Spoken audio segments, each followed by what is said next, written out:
pour chasser dans la nuit, il trouva refuge dans une grotte. Voici le voyage qui allait changer le monde. À la Mecque, les musulmans vivaient sous une forte oppression.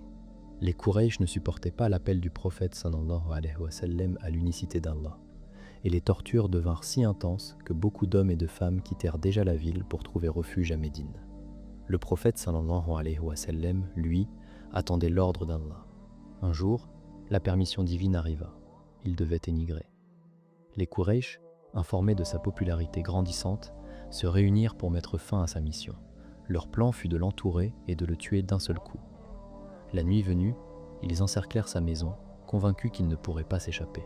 Mais Allah protégea son messager.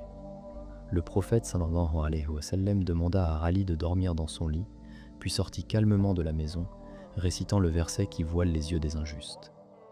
Les assassins étaient là, mais ne le virent pas.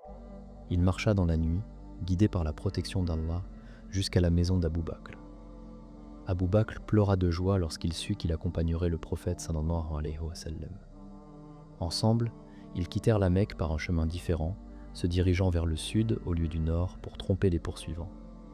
Ils se réfugièrent dans la grotte de Thawr, où ils restèrent 3 jours.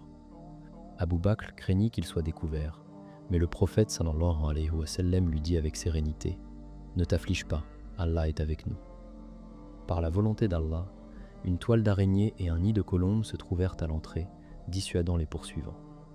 Les Quraysh fouillèrent partout. Lorsque la recherche se calma, ils reprirent la route avec un guide. Après plusieurs jours de marche, les palmiers de Médine apparurent enfin. Les habitants sortirent en foule, remplis de joie. Les enfants couraient, les femmes souriaient depuis les toits, et les hommes avançaient pour accueillir le messager d'Allah, sallallahu alayhi wa sallam. Ce fut le début d'une nouvelle ère, un lieu où l'islam pouvait grandir librement, où une communauté unie allait se construire autour de la foi.